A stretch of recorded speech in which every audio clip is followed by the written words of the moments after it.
Okay, I know what I'm about to talk about is pretty old news at this point, but I've given Mario Kart World and Nintendo a lot of criticism for both the issues that the game has and Nintendo's decision making and overall lack of support for the game. But I have to give credit where credit is due here, because a couple of weeks ago, Nintendo rolled out a patch for Mario Kart World that actually addresses and provides some solutions to issues that a lot of people have had with the game since launch. To recap, for me personally, if you haven't watched my previous videos on this game, I think Mario Kart World is a very fun game that has great control, fun mechanics, beautiful visuals, and a fantastic soundtrack on top of all of that. However, when it comes to the route segments, I feel that a lot of them are very basic and not really engaging. And considering that these route segments take up the majority of the Grand Prix, it was very concerning when Nintendo took away an exploit that gave people an option to play 3-lap races in online mode without providing any solid solution. Over time, however, Nintendo has rolled out a few patches that addresses some of the issues I have with the game. So let's talk about those. They released a patch a few months ago kind of providing a solution to the 3-lap race online drama. Basically, they made it so that when voting, there is a higher chance of a 3-lap track showing up for you to vote for. Another patch increased the frequency of this even more. This is a nice change,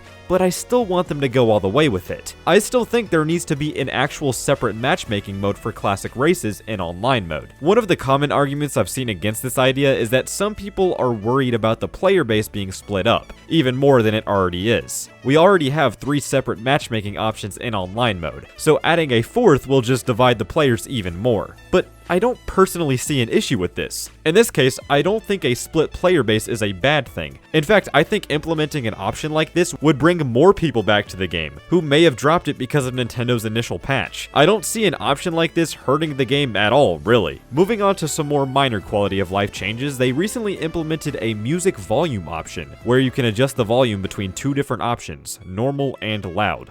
Well, it is something, I guess. This really does feel like the most Nintendo thing ever. The option is nice for sure, but I still wish that we got an option to turn off the sound effects entirely. It would be awesome to be able to just hear the music without the sound effects drowning it all out, you know? So I hope that gets added in another patch. Also, in free roam, it now displays the current track playing in the background. Another very welcome quality of life addition. Speaking of free roam, you can now view what collectibles you've collected on the map. It would have also been nice to see collectibles you haven't gotten yet, but this at least makes it a lot easier to track those down. There's a couple of more changes to how friend lobbies function as well. You can now squad up with up to 3 other friends and join active online races with random players. Before this, the only way you were able to play with friends was through custom friend lobbies, but now you can just join basic matchmaking with a group of friends. It's very similar to how Sonic Racing Crossworlds handles this. It's just another great change. They also added customizable item rules to offline versus races and online friend lobbies, meaning that you can pick and choose what items show up during a race. And this makes it an absolute breeze to unlock all of the extra enemy racers by just spamming the Magic Koopa item. But by far the most notable change in this patch is that Nintendo actually changed a handful of the route segments to make them more engaging. The ones going to and from Koopa Troopa Beach have been altered with more obstacles, more turns, more trick ramps.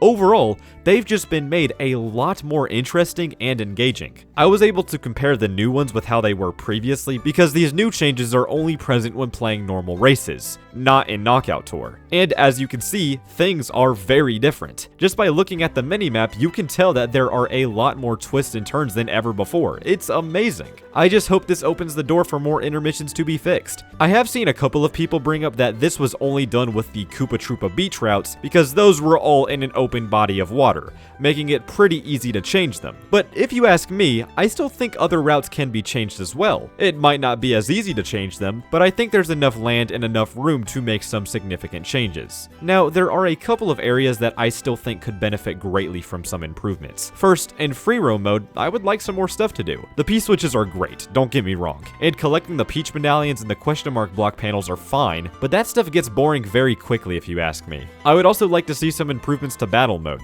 Battle mode definitely wasn't one of their main priorities in this game, and I completely understand that, but I would still like to see some more battle courses and maybe even some new modes. And finally, they definitely need to add 200cc. Before recently, I hadn't played this game for months, and going back to it after being so used to Sonic Racing Crossworlds was a little jarring, I'll admit it. It just felt a lot slower than I remembered, so having a 200cc option in both Grand Prix and Knockout Tour would be awesome. But with that being said, are all of these changes changes pretty minor at the end of the day? Maybe. Should all of them have been included at launch? Sure. And are there still improvements to be made? Absolutely. But one thing's for certain, Nintendo is listening to feedback, and they're making an effort to improve areas of the game that I never expected them to even touch. I just hope it keeps up, and I hope all of these changes are a sign that more things will be improved and fixed in the near future.